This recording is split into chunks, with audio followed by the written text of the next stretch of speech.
আয়কর আইনের ইতিহাস আমাদের যে কোনো লার্নিং এর ক্ষেত্রে আপনাকে প্রথমে ওই বিষয় সম্পর্কে একটা ইতিহাস আপনাকে জেনে নিতে হবে। আপনি যুদ্ধ শুরু করবেন, কার বিরুদ্ধে শুরু করবেন, সেই বিষয়টা আপনাকে অবগত হতে হবে। সেই বিষয়টা অবগত হওয়ার জন্য আমি আপনাদের একটা স্লাইড রেডি করছি, যেটা হচ্ছে আয়কর আইনের ইতিহাস। এটা আপনার জানা দরকার। খুবই মনোযোগ সহকারে আমরা এটা জানার চেষ্টা করব। তো কৌটিল্যের অর্থশাস্ত্র প্রাচীন কর ব্যবস্থার ধারণা পাওয়া যায় আয়কর আইনের যাত্রাপথ 1860, যেটা উপমহাদেশের প্রথম আয়কর আইন, সিপাহী যে বিদ্রোহ, এরপরে সরকার অর্থনৈতিক সংকট মোকাবেলায় স্যার জেমস উইলসন আইনটি প্রবর্তন করে।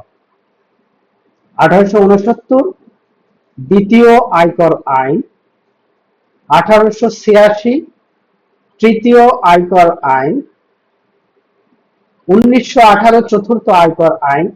তো এভাবে করে 1971 বাংলাদেশ স্বাধীন হওয়ার পরেও 1922 সালের আয়কর আইন কার্যকর ছিল। 1984 যেটা আয়কর অধ্যাদেশ নামে প্রবর্তিত হয় এবং 1922 সালের আইন বাতিল হয়। 2023 সালে দীর্ঘদিনের পুরানো আইনকে আধুনিক, সহজ ও বাংলা ভাষায় উপস্থাপনের উদ্যোগ নেওয়া হয়। 1984 সালের যে আয়কর অধ্যাদেশটা ছিল বা এর বিগত যে আয়কর অধ্যাদেশ বা আয়কর আইন ছিল, সেইটা ইংরেজিতে ছিল এবং সেটাকে কনভার্ট করে আমরা আইন সম্পর্কে আমরা বাংলা ভাষাভাষী যারা আছি বাংলায় কনভার্ট করে আমরা পড়তাম বা এই ধরনের বই বাজারে পাওয়া যেত। 2023 সালে আমাদেরকে এই 1984 সালের যে আয়কর অধ্যাদেশ, সেটাকে রহিতকরণ করে আধুনিক, সহজ ও বাংলা ভাষায় উপস্থাপন করা হয় 2023 সালের আইনটা, যেটা আপনার 22 জুন 2023 এটা আপনার কার্যকর হয়।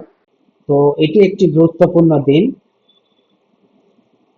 1984 সালে আয়কর অধ্যাদেশে জারি করা হয়েছিল আইনে যা ছিল, আপনাকে বুঝতে হবে যে এই যে আইন, এই আইনের ভিতরে কি আছে। অধ্যায় ছিল 23টি, ধারা ছিল 187টি, তফসিল ছিল 7টি। 1984 সালের আয়কর অধ্যাদেশটি রহিতকরণ করে 2023 সালে আইন প্রচলিত করা হয়ে আইনে যা আছে, এই যে পরিবর্তন পরিমার্জন, এই যে বাংলা ভাষায় উপস্থাপন করলো, সেখানে কতটুকু পরিবর্তন করলো আমরা একটু খেয়াল করি। অধ্যায় ছিল 23টি, সেখান থেকে 25টি করছে, সরি 37টি করছে। আর অংশ, এখানে অংশ বাড়ছে, 25টি অংশ আসছে। এই অংশগুলো কিভাবে আসছে? 25টি, অধ্যায় 37টি, ধারা 345টি, আর তফসিল হচ্ছে 8টি। তো দেখেন, ধারা ওখানে ছিল 187টি, আর এটা বেড়ে হয়ে গেছে 345টি ধারা 2023 সালে। আর তফসিল ছিল 7টি, সেখান থেকে একটা বেড়ে তফসিল হয়েছে 8টি। একটা জিনিস আপনি খেয়াল করবেন, আমার পড়ানো বা প্রেজেন্টেশনে আপনার বিগত আমি আপনাকে যা পড়াবো তার সঙ্গে রিক্যাপ করব।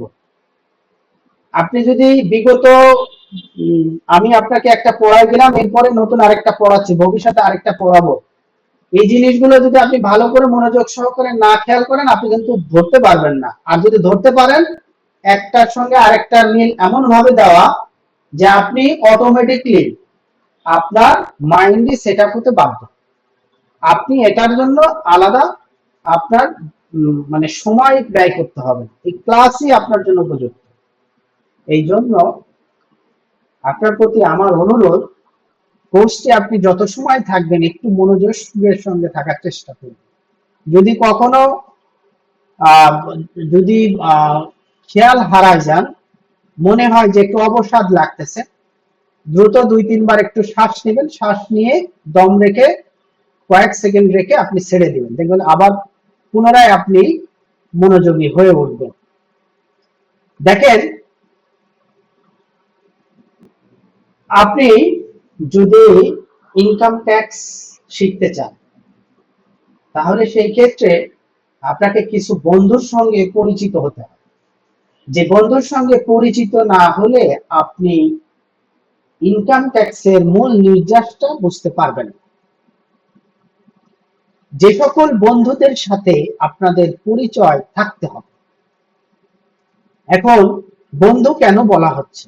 বন্ধু বলা হচ্ছে এই জন্য যে আমরা জীবনে চলার পথে যেভাবেই হোক বন্ধু ছাড়া আমরা কিন্তু চলতে পারি। তো এই জিনিসগুলো টিআইএন, আবাসিক মর্যাদা, কর অঞ্চল, কর সার্কেল, আয় বর্ষ, কর বর্ষ, এভাবে করে যে কয়টা দেওয়া আছে এগুলো হচ্ছে আমার বন্ধু। এগুলো ছাড়া আমি চলতে পারবো। টিআইএন এটা কি? টিআইএন হচ্ছে ট্যাক্স পেয়ার আইডেন্টিফিকেশন নাম্বার।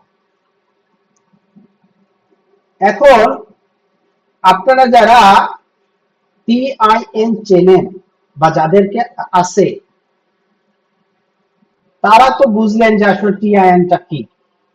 কিন্তু যাদের নেই বা টিআইএনটা কি এটা বোঝার খুব, জানার খুব আগ্রহ, সেই ক্ষেত্রে আমি আপনাদের একটা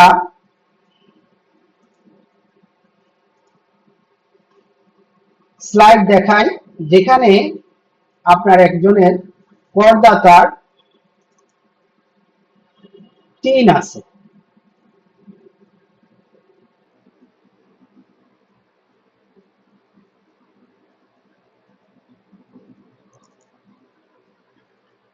এই টিন হচ্ছে আপনার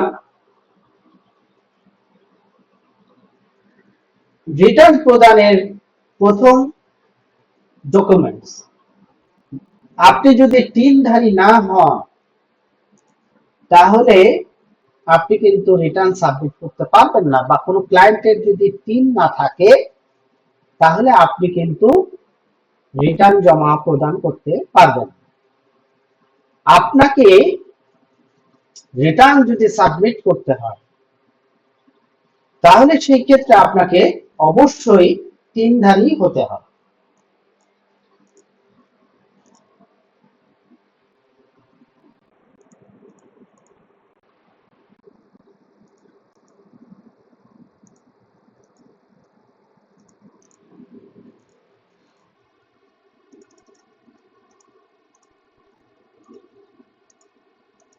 এই